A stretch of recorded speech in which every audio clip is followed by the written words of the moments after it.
오늘 하나님께서 우리에게 주시는 말씀, 자, 빌립보서 3장 10절부터 16절까지 읽고 우리 성가대 우리 찬양하도록 하겠습니다.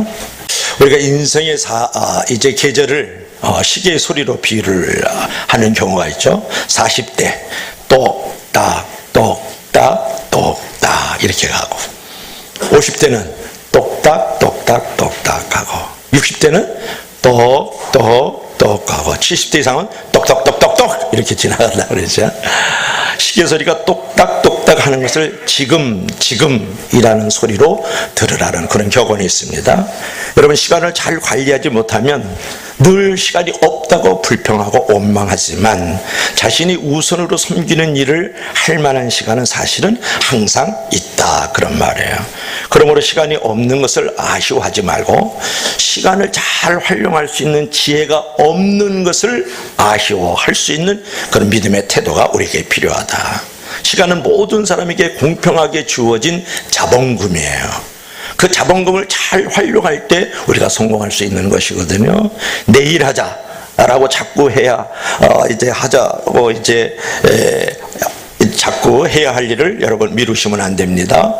오늘 하루는 내일의 이틀과 같은 것이고, 내가 헛되이 보낸 오늘은 어제 죽은 자가 그토록 원하던 내일이다 라는 것을 우리가 생각해 볼 필요가 있죠. 그래서 오늘 여러분 시간을 향해서 땀을 흘릴 줄 알아야 되고, 땀은 인생을 배반하지 않고 반드시 열매를 맺게 한다는 거예요. 여러분, 인생은 덧없이 지나갑니다. 그래서 시간을 잘 활용하는 지혜가 있어야 되는데요, 세월을 아끼고 정말 시간을 아끼십시오. 지혜로운 사람은 시간의 손실을 무척 슬퍼하는 거예요. 가장 안타까워하는 거예요. 인생의 관리의 핵심은 시간 관리에 있고, 성공 관리의 핵심도 시간 관리에 있다. 그래서 우리가 인생의 관리라든지 또 성공의 관리는 어디에 있습니까? 시간 관리에 달려있다는 이 사실을 여러분 잊어서는 안 되겠죠. 이제 어제의 아쉬움을 버리고 이제 오늘과 내일을 우리가 이제 성공적으로 우리가 살아가기 위해서는 어떻게 해야 될 것인가. 오늘 본문을 통해서 이 사도 바울의 고백이 우리에게 주는 교훈은 무엇인가를 우리가 한번 생각해 보려고 하는데, 자, 첫째로 한번 따라하겠습니다. 읽어보겠습니다. 시작. 과거에 매이지 말고 그리스도께 매여라. 다시 한번 시작. 과거에 매이지 말고 그리스도에게 매여라. 오늘 본문 13절 14절에서 말씀하고 있습니다. 우리 다 같이 한번 읽어볼까요? 시작. 형제들아, 나는 아직 내가 잡은 줄로 여기지 아니하고 오직 한 일, 즉 뒤에 있는 것은 잊어버리고 앞에 있는 것을 잡으려고. 다시 한번. 뒤에 있는 것은 잊어버리고 앞에 있는 것을 잡으려고. 그 다음에 시작. 표대를 향하여 그리스도 예수 안에서 하나님이 위에서 부르신 부름의 상을 위하여 달려가노라. 여러분, 13절 14절에서 바울이 말씀하고 있는 건 무엇입니까? 뒤에 있는 것은 잊어버리고 앞에 있는 것을 잡으려고 표대를 향하여 하나님이 부르신 부름의 상을 위하여 쫓아간다, 그렇게 말씀하고 있어요. 여기서 뒤에 있는 것은 잊어버리라, 그렇게 사도 바울이 이제 교훈하고 있습니다. 자, 이것은 무엇입니까? 과거에 매이지 말라, 그런 말이에요. 어제에 묶이지 말라, 그런 말이에요. 이제 사람은 무엇인가 매여 있느냐에 따라 그 질이 달라지는 거예요. 퀄리티라 그러죠. 그러니까 사람이 무엇에 매여 있느냐에 따라서 그 질이 달라지는 것이거든요.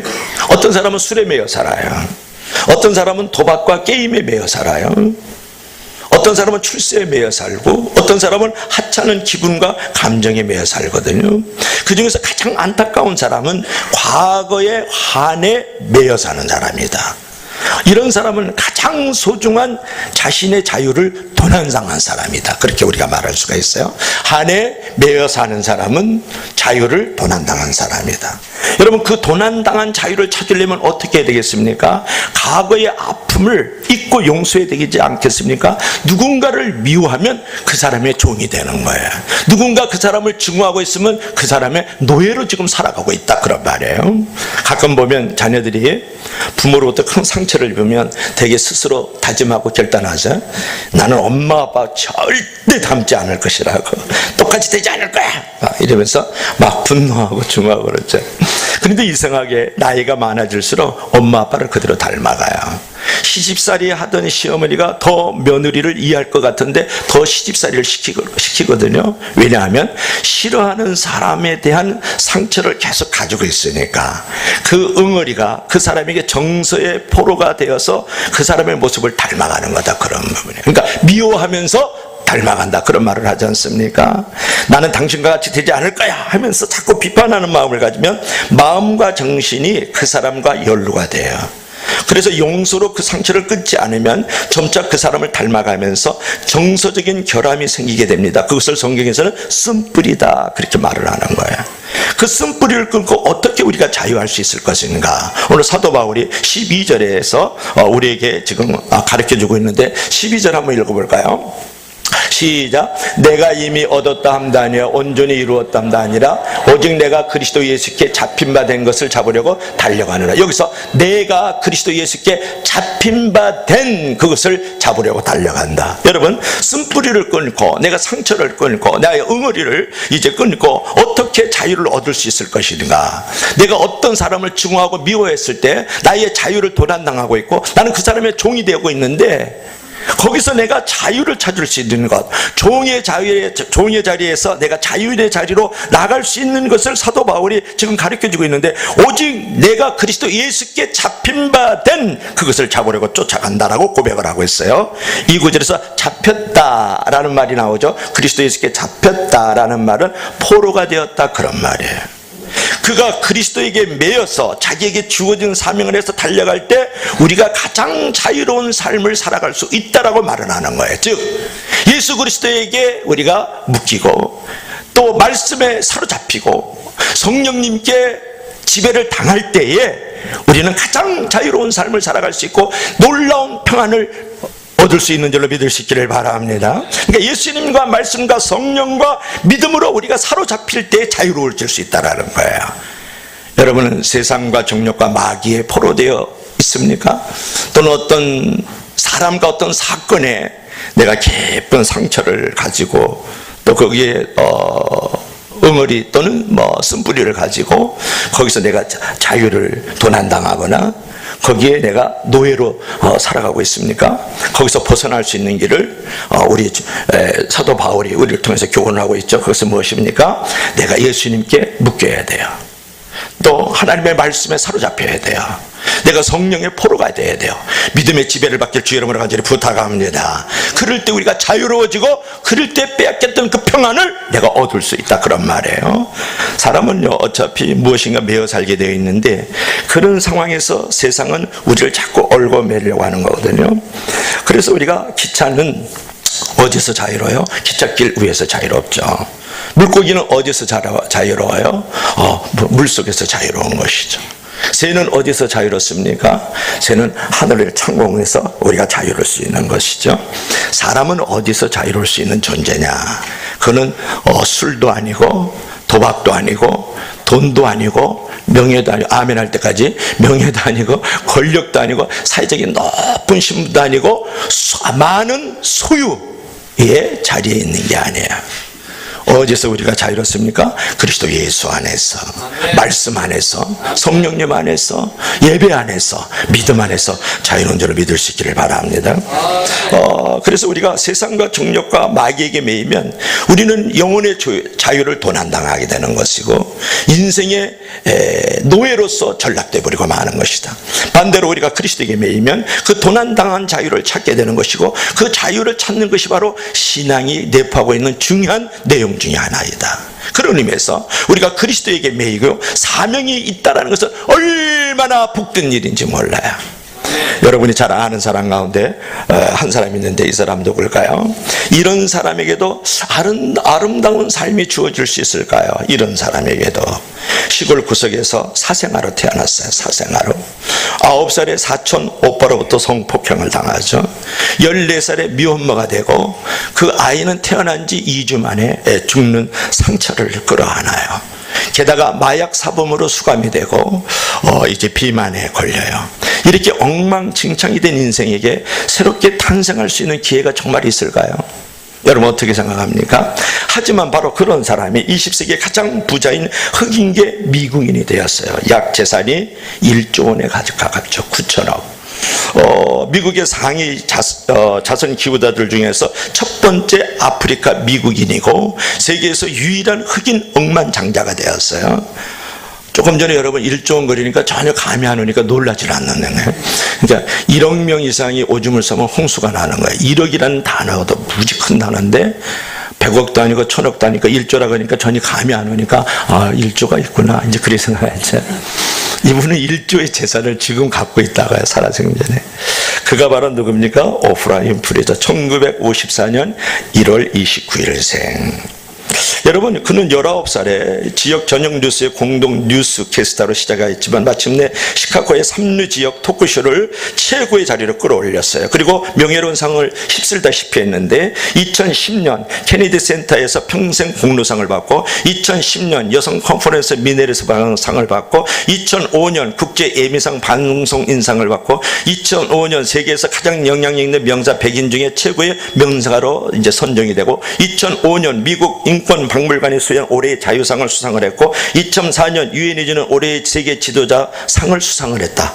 숨이 지금 막힐라 그래요. 그는 최소 1,400만 명이 청취하는 토크쇼를 진행하였고 2011년 5월 17일 스스로 멋지게 은퇴해서 막강하고 아름다운 영향력을 남겼다. 여러분 어떻습니까? 상처가 있었죠. 과거에 아픔이 있었다고요. 실패는 자세에 따라 분명히 성공을 위한 밑거름이 될 수가 있었다. 그런 말이에요. 여러분 미래를 결정하는 것은 과거의 경험이 아니에요. 다시 한번 미래를 결정하는 것은 과거의 경험이 아닙니다. 그 경험을 당신이 어떻게 해석하느냐에 달려있다 그런 말이에요. 미래라는 것은 과거로부터 만들어지는 것이 오늘로부터 만들어지는 건데 과거의 경험이 무조건 미래를 잘 만들어가고 바로 만들어가는 거 아니에요. 과거에 내가 받았던 상처, 과거에 받았던 나의 아픔, 과거에 가졌던 나의 응어리, 과거에 받았던 어떤 쓴뿌리, 그런 모든 과거들을 어떻게 해석하고 믿음으로의 태도로 그걸 바라보느냐에 따라서 오늘이 있고 내일이 달라지는 것이다 그런 말이에요. 오프라 윈프리는 이런 어떤 많은 응어리, 상처, 과거의 아픔을 갖고 있었지만 그럼에도 불구하고 그는 매일 감사의 일기를 써나려가요. 하루에 5번씩 5가지를 하루에 5가지. 모든 일상의 사소한 것에서 그가 가장 모델로 삼았던 사람은 성경 인물 중에 모세를 모델로 삼았다. 여러분 지금 이 순간 당신의 해석은 어느 방향으로 흐르고 있느냐는 거예요. 이제 2018년도를 마지막 이제 보내고 있고 내일은 이제 마지막 날인데요. 여러분 잠깐 멈추어서 내 안에 드리워진 그림자를 걷어내고 긍정의 빛으로 방향을 틀어 볼 필요가 있지 않습니까? 답은 언제나 내 안에 있다. 그런 부분이죠. 그래서 과거에 매여서 여러분의 종로를 하십니까? 노예인으로 삽니까? 아니면 오늘의 예수 그리스도에게 매여서 자유인으로 사느냐 그런 부분이에요. 그것을 오늘 사도 바울이 여러분에게 묻고 있는 것이죠. 자, 두 번째로는 이제 뭐가 있을까요? 자, 우리 한번 다 같이 읽어봅시다. 시작. 어제를 못 살아도 오늘을 잘 살아라. 이제 그런 부분인데 우리의 시선은 항상 앞에 있어야 돼요. 앞에.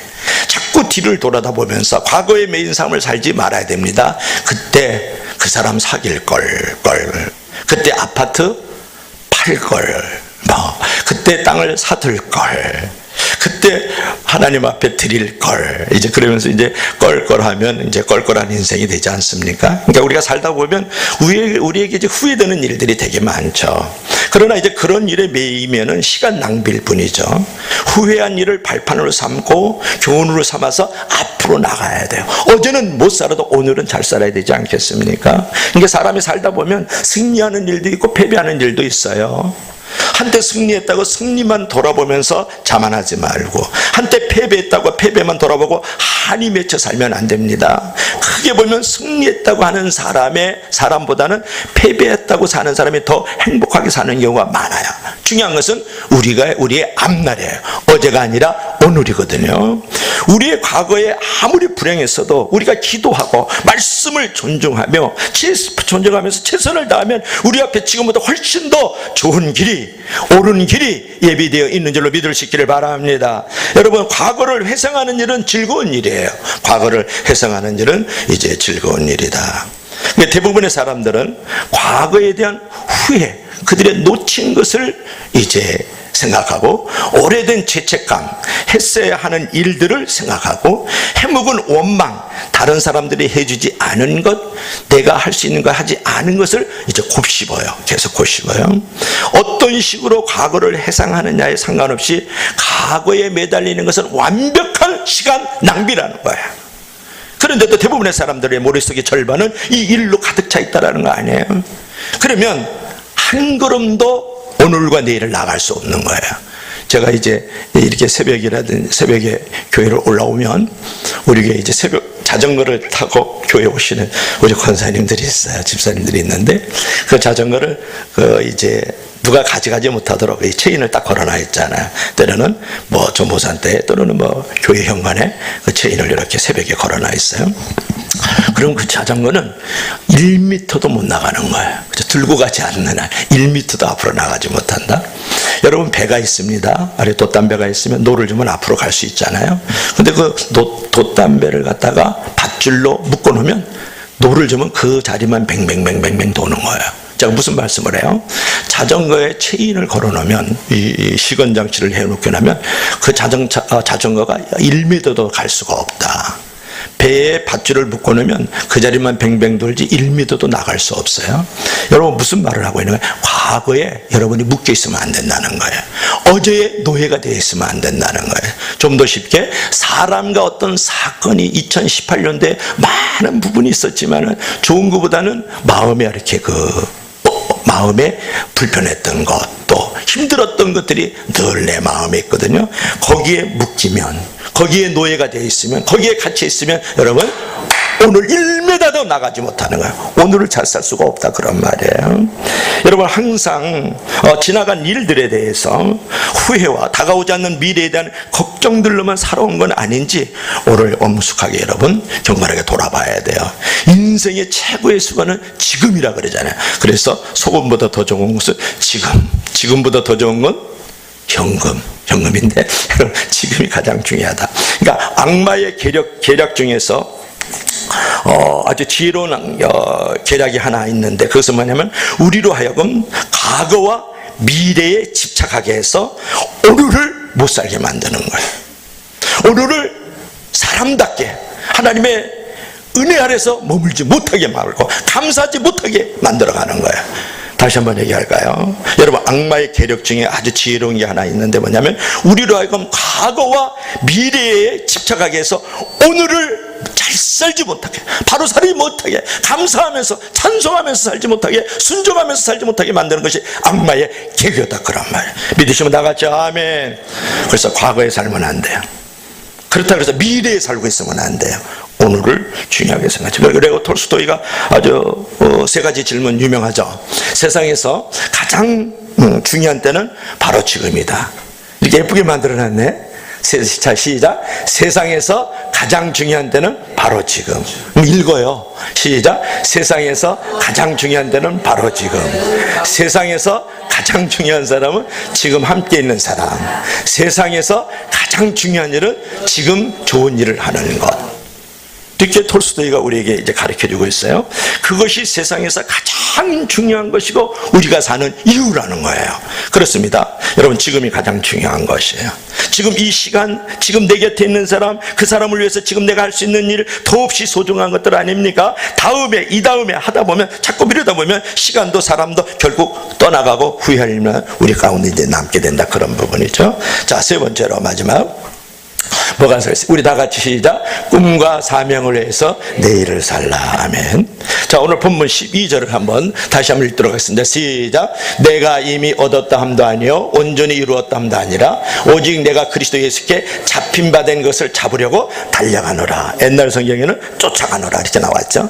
본문 12절에서 이미 얻었다 함도 아니고 이루었다 함도 아니고 그저 달려가고 있다, 그렇게 말씀을 하고 있어요. 지금 쫓아가고 있다. 옛날 성경에는 우리가 표대에 반드시 도달해야만 하는 것은 아니라는 거예요. 다만 표대를 향해서 우리가 나아갈 뿐이다. 그러니까 꿈이 완벽하게 이루어져야 되는 것은 아니다. 꿈을 가지고 나가는 것 자체가 우리가 행복한 거예요. 우리가 어떤 정상에 올라가는 것보다 정상을 향해서 올라갈 때가 행복하고 그때가 즐거운 것이거든요. 결혼하면 어때요? 결국 혼나는 거잖아요. 연애할 때가 좋은 거예요. 그죠? 연애할 때가 설렘도 있고 기쁨도 있고 또 내일의 기대감도 있고 그러잖아요. 우리가 꿈을 완성해가는 것, 어떤 비전을 이제 성취해 나가는 것도 매우 중요하지만 그런 어떤 꿈과 비전을 향해서 우리가 나아가는 것이 매우 이제 중요하다. 이제 그런 부분이죠. 그런데 오늘 그 14절을 볼 것 같으면 14절 한번 볼래요? 14절은 여기 지금 안 나왔을까요? 14절 우리 다 같이 한번 읽어봐요. 성경책 시작. 표대를 향하여 그리스도 예수 안에서 하나님이 위해서 부르신 부름의 상을 위하여 달려가노라. 그래서 12절하고 14절에 달려간다는 말이 두 번 나와요. 그러니까 쫓아가노라. 옛날 성경에는 우리가 이제 14절을 볼 것 같으면 여기 이제 표대를 향하여 달려간다. 왜? 하나님이 주실 상을 바라보고 그런 거거든요. 주어 동사가 뭐예요? 표대를 향하여 달려가라. 그게 주어하고 동사인데 그 가운데 있는 게 목적어가 있죠. 뭐가요? 상을 얻기 위해서 달려가라. 그렇게 말씀하고 있어요. 우리는 흔히 상을 바라보고 신앙생활을 하면 아우 무슨 그래 예수 믿으면서 무슨 상을 바라보래 저 차원의 신앙이구만 이렇게 생각하는데 너무 고상할 필요가 없어요. 세상과 물질에 집착하는 삶과 하나님 앞에서 상을 얻기 위해서 최선을 다하는 삶은 다르다 그런 말이에요. 특별히 하나님이 예비하신 천국의 상급을 얻기 위해서 힘쓰는 성도들이 되길 주의 이름으로 간절히 축원합니다. 오늘 사도 바울이 얘기한 것처럼 표대를 향하여 하나님이 주실 상을 바라보고 달려갈 줄 아는 신앙의 고백, 그것은 우리에게 중요하다 그런 부분이죠. 그러므로 우리는 이제 꿈을 가지는 그런 존재가 되어야 되거든요. 나의 가정을 이제 행복한 가정으로 만들리라. 이제 그런 어떤 꿈과 사명이 있어야 되지 않겠어요? 우리 교회에서 내가 가장 헌신된 일꾼이 될 거야. 그런 것들. 아멘도 안 한다. 나는 이제 이 역곡동 부천 땅에서 소리 없는 위대한 하나님의 아들로서 영향력을 끼칠 거야. 뭐 이런 것들. 그죠? 이제 그런 부분들. 이제 그런 건데 여기서 이제 우리가 생각해야 될 부분이 있어요. 꿈을 갖는 건 매우 중요하고 비전을 갖는 건 아주 중요한데요. 백만장자가 되기를 꿈꾸는 사람이라 그러면 백만장자가 된 다음에 무엇을 하겠다는 바로 그 무엇이 있어야 돼요. 무엇이. 그것이 꿈 넘어 꿈이라 그래요. 뭐라고요? 꿈 넘어 꿈. 여러분 꿈이 있으면 행복해지고 꿈 넘어 꿈이 있으면 위대해진다. 다시 한번 읽어봐요. 시작. 꿈이 있으면 행복해지고 꿈 넘어 꿈이 있으면 위대해진다. 자, 이게 무슨 말일까요, 여러분? 여러분 꿈을 갖는 것 중요합니다. 또 비전을 가지고 있는 것 매우 중요합니다. 그런데 꿈 다음에 무엇이 되고자 하는 부분을 가지지 않을 때 그 꿈은 의미가 없다 그런 말이에요. 여러분 우리 청년들이 대학생들이 미국 예일 대학교라든지 하버드에 이제 가서 공부를 합니다. 그런데 거기서 공부해가지고 서울에 와가지고 학원 강사하고 있어요. 왜 그러냐? 그렇게 하버드 그러면서 헐레벌떡 들어갔어요. 예일대 그러면서 그냥 예스 그러면서 아멘 하면서 거기 들어갔단 말이에요. 들어가서 공부를 다 하고 나니까 아무런 목적이 없어져 버린 거예요. 뭐가 없어요? 사명이 없는 거예요. 꿈 넘어 꿈이 없는 거예요. 그래서 학원 강사하고 있어요. 학원 강사. 삼성 현대 그러면 우리나라에서는 인류 기업이 있지 않습니까? 그래서 거기 들어가야 되겠다 생각하고 막상 들어가 보니까 아무것도 아닌 거예요. 그것까지는 꿈이 완성됐는데 그 다음 꿈 넘어 꿈이 없다 그런 부분에 여러분 꿈이 있으면 행복해질 수 있어요. 꿈을 또 성취하면 행복해질 수 있어요. 그러나 그 꿈 넘어서의 꿈이 없을 때 인간은 허무하고 고독함을 또 갖게 되는 거예요. 정상에 올라가 보니까 내려갈 일밖에 없잖아요. 그런데 꿈 넘어 꿈을 가져야 돼. 사명을 가져야 돼. 아멘. 그래서 여러분 꿈 넘어 꿈이라는 것은 무엇이냐 그런 것인데 꿈 넘어 꿈은 꿈을 갖되 그 꿈을 이룬 다음에 무엇을 할 것인가 한 번 더 우리가 생각해 볼 줄 알아야 되겠다.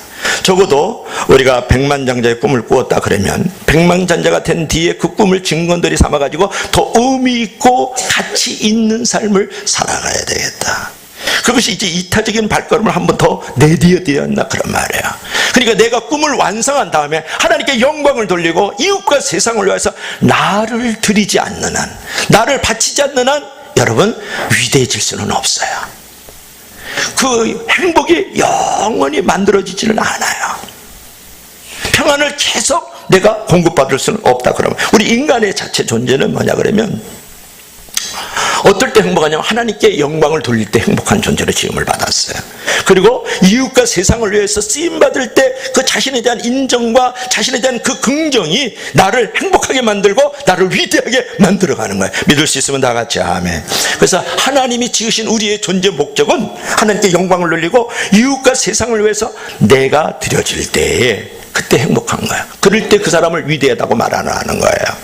여러분 이제 오프라 윈프리 얘기하지 않습니까? 오프라 윈프리 얘기를 한번 들어보세요. 그가 가지고 있는 사명 선언문이 있어요. 뭔지 아세요? 남보다 더 가졌다는 것은 축복이 아니라 사명이다. 한번 따라해 볼래요? 남보다 더 가졌다라는 것은 큰 목소리로 사명이 아니라 축복이 아니라 사명이다. 남보다 내가 더 건강하다. 남보다 내가 더 물질을 많이 가지고 있다. 내가 남보다 더 권력을 가지고 있다. 남보다 더 시간을 가지고 있다. 그랬을 때 그것은 축복이 아니라 사명으로 생각할 줄 알아야 된다. 그래서 그를 하나님이 복을 주시는 거예요. 그리하기 때문에. 그거에 한 얘기 한번 들어보세요. 또 남보다 더 아프다는 것은 고통이 아니라 또 하나의 사명이다. 한번 따라해 볼래요? 남보다 아프다는 것은 고통이 아니라 사명이다. 그래서 그런 사람을 하나님이 쓰시지 않겠어요? 그러니까 오프라 윈프리가 가지고 있는 것은 뭐냐 그러면 늘 가치를 향해서 가는 거예요. 양보다는 퀄리티, 질을 가지고 가는 거예요. 어떤 소유를 쫓아서 가는 게 아니라 소유의 풍성함이 아니라 존재의 확인을 하면서 가는 거예요. 나의 존재가 하나님 앞에서 어떻게 서 있느냐 나를 계속 물으면서 가는 거예요. 여러분 나에게 꿈만 가지고 있다, 비전을 가지고 있어서 큰 집 가지고 자식들 많이 낳고 좋은 학교 보내고 나도 높은 직장의 어떤 상사의 자리에 머물고 있다 그래서 여러분은 행복하고 위대하다 그러지 않아요. 절대 그래서 행복하고 위대하지 않습니다. 그러니까 우리는 내가 머물고 있는 것이 내가 비록 폐지를 짓고 그것을 모아서 팔아서 동사무소에서 독거노인에게 내가 이것을 쓰라고 바치는 존재가 되어질 때 그런 존재는 뭐가 필요합니까? 의미가 있고 가치가 있잖아요. 그 자신에 대한 인정이 있고 인생 존재에 대한 긍정이 거기에 있는 거예요. 그래서 그가 행복하고 그래서 그 영혼이 위대한 거예요. 그래서 여러분 꿈 넘어 꿈을 갖길 바랍니다. 할렐루야. 꿈을 성취해서 내가 행복한다는 것보다는 그 꿈을 또 하나 넘어서서 꿈을 가진 것을 가지고 이웃을 위하여 세상을 위하여 내가 쓰임 받아질 때 그때 바로 위대한 존재가 되는 줄 믿을 수 있기를 바랍니다. 그래서 저는 이제 한 해를 이렇게 돌아보면서 우리는 어떤 부분에 이제 꿈 넘어 꿈이 있었을까 이제 그 생각을 이렇게 쭉 해보니까 참 새소망을 20년을 넘게 추석이면 그냥 설날이면 떡을 가서 해가 상을 차려서 그 50명 100명의 선생님들과 쫙 고기를 나눠주고 떡을 만들어주던 그 생각이 이렇게 가슴이 확 저며와요. 그것도 20년을 넘게 말이죠. 그러면서 거기에 있던 우리 친구들 그죠? 아무 대가 없이 그 친구들을 돌봐주고 또 세워주고 20년이 아니면 1살짜리가 20살이 된 거예요. 10살짜리가 30년이 된 거거든요. 그런 부분들을 생각했을 때 그것이 꿈 넘어 꿈이 아닐까 제가 그런 생각을 하는 것입니다. 또 많은 부분이 이제 성경 부분도 있겠지만 이번에 그 작은 도서관을 이렇게 만들었잖아요. 그래서 거기서 이제 어린애들에게 이제 다음 세대를 이제 우리가 키워가고 또 나이 많이 드신 분들을 또 마지막에 어떤 이제 노년의 마지막을 잘 또 갈 수 있는 그런 상황으로 또 많은 사람들을 이제 깨우고 돌보고 뭐 여러 가지 문화적인 부분이라든지 또는 뭐 역사의 부분에 신앙의 부분이라든지 그들을 이제 깨울 수 있다라는 거 그게 꿈 넘어 꿈이 아닐까? 그러니까 성공하는 교회가 되고 성공하는 성도가 되지 말고 위대한 교회, 위대한 성도가 되기를 주 이름으로 간절히 축원합니다. 이런 부분이 중요하죠. 그러니까 여러분들 가운데 이런 생각이 이제 찾아 들어와요. 목사님 나같이 이렇게 꼴랑 별 볼 일 없고 이렇게 작고 그런 존재가 무슨 성공이 있고 무슨 위대함이 있습니까? 이제 그런 부분인데, 제가 최근에 이제 은혜를 받았던 부분은 뭐냐 그러면, 혁명보다 일상, 이제 그런 것이, 사소한 것이 정말 위대하다, 이제 그런 부분인데, 여러분들께서 이제 생각하는 거예요. 주기철 목사님처럼 그냥 일제의 그 우상 숭배를 가지고 고난을 지키는 그런 사람이 성공이고 위대하지 않느냐, 이렇게 생각할 수 있고, 손양원 목사님 당신의 아들 둘이가 공산당에 총살을 당했는데 총살한 그 두 아들을 품에 안고 내 아들로 입양을 했다. 그런 사람이 돼야 위대한 사람 아니냐, 이렇게 생각하지 않겠어요? 여러분, 빈민가에 먼저 죽어가는 그 생명을 끌어안고 마지막까지 기도해주고 먹여주는 마더 데레사와 같은 그런 사람이 돼야 정말 성공이고 위대하다고 생각하지 않으세요? 그런 존재가 돼야지 나같이 교회 와서 쓸고 닦고 밥이나 짓고 애들이나 가르치는데 이런 생각을 지금 하고 있지 않습니까? 에브라임 링컨처럼 정말 흑인들의 인권을 살려가지고 마틴 루터 킹처럼 말이지 해방을 시키고 말해서 이런 존재가 돼야지 그런 꿈을 성공시키고 그래야 위대하다고 생각하지 않느냐. 이것이 사단이 주는 생각이에요. 이것이 여러분의 정욕 가운데 일어나는 여러분들의 이제 그 삶이다, 그런 부분이에요. 여러분, 그러면 안 돼요. 내가 머물고 있는 그 자리가 싱크대든지 아니면 이제 우리 저 구퉁이에 있는 이제 교회 예배당의 의자이든지 간에 그런 자리에서, 내가 또 직장 생활에서, 내가 일터에서 있는 자리에서 내가 성실하게 또 정직하게, 또는 거기서 내가 꿈을 가지고 이제 살아가면서 그들을 위해서, 또 교회를 위해서, 또 우리 식구들을 위해서, 우리 이웃을 위해서 내가 살아간다 그러면 그것이 하나의 성공이고 그것이 바로 위대한 일인 줄을 믿을 수 있기를 바랍니다. 그런 부분에 우리가 가치를 가져야 돼요. 그런 의미에 우리가 의미를 가지고 거기에 대해서 내가 존재 넉넉함을 가져야 될 줄 알아야 된다, 그런 부분이죠. 이게 사도 바울이 12절에서 말하기를 오직 내가 그리스도 예수께 잡힌 바 된 그것을 잡으려고 쫓아가노라, 달려가노라, 이렇게 말을 했습니다. 신앙이라는 것은 그리스도를 목적으로 삼고 주님이 주신 꿈과 비전을 향해서 내가 머무는 곳에서 줄기차게 달려가고 쫓아가는 자리가 바로 신앙인 줄로 믿을 수 있기를 바랍니다. 여러분, 신앙은 멈추는 것도 아니고 목표가 없이 움직이는 것도 아니고 흔들리는 것도 아니고 예수님이 주신 그 꿈, 예수님이 주신 그 환상을 쫓아 따라가는 거예요. 따라가는 것. 그것이 만약 교사라면 교사의 자리에서, 내가 밥을 퍼주는 자라면 밥을 퍼주는 자리에서 20년 동안 밥을 퍼주고 있잖아요, 우리가 스몰장교회가. 또 내가 머무는 곳에서, 내가 기름을 닦는 곳에서 내가 예수 그리스도 이름으로 기름을 닦고 있다 그러면 그것이 바로 성공이니, 그것이 바로 위대함이 아니겠느냐, 그런 부분이에요. 그래서 우리의 관심이라는 것은 과거에 있지 말아야 된다. 하나님이 주신 더 좋은 미래, 하나님이 주신 더 좋은 삶을 향해서 끝없이 이제 달려가는 것이다. 달려가라, 이제 그런 부분이죠. 이제 그 꽃들에게 희망을이라는 그런 이제 동화가 있는데요. 꽃들에게 희망이라는 그런 어떤 책을 한번 여러분이 보시면 좋겠죠. 거기에는 이제 어떤 내용이 나오냐 그러면, 헛된 욕망의 기둥에 먼저 오르려고 경쟁하는 수많은 애벌레들이 나와요. 애벌레들이. 이 애벌레들은 그 기둥 꼭대기에 무엇이 있는지도 모르면서 서로를 짓밟고 떨어뜨리면서 위로 머리를 밟고 위로 계속 올라가는 거예요. 나의 욕망과 목표를 위해서라면 주변을 돌아보지 않고 위로만 오르려는 애벌레들이 어쩌면 이 시대를 살아가는 우리 현대인들의 자화상일지도 모르겠다, 그런 부분이에요. 그러나 이 수많은 애벌레 가운데에서 이 노란 애벌레 한 마리는 기둥에서 내려와요. 그래 꽃이 속에서 나비가 되기를 꿈을 꿔요. 세상의 모두가 향하는 그 기둥의 그 길을 버리고 꽃이 속에서의 외로움과 어두움을 인내한 이 애벌레는 끝내 아름다운 한 마리 나비가 되어서 파란 하늘을 향해서 날아 올라가요. 여러분, 세상의 눈으로 보아가지고 높고 화려하다고 하여서 많은 이들이 향한다고 해서 좋은 길, 옳은 길은 아니라는 거예요. 아멘. 남들이 가지 않고 힘겨운 길일지라도 소신을 갖고 하나님이 주신 비전을 향해서 걷는 그 길이 옳은 길이고 바른 길이고 좋은 길이고 복된 길인 줄로 믿을 수 있기를 바랍니다. 아멘. 그것이 내가 기름칠을 하면서 기계 밑에 있다 할지라도, 내가 조그만 어린 아이에게 내가 하나님의 말씀을 가르치는 일을 할지라도, 내가 이 청소부로서 교회 안에서 이걸 습고 딸고 할지라도, 아니면 아프리카에 또는 아시아에 아무도 나하고 관계없는 사람에게 내가 이제 기도를 해드리고 그 사람도 모르는데 돈을 보내고 말이죠.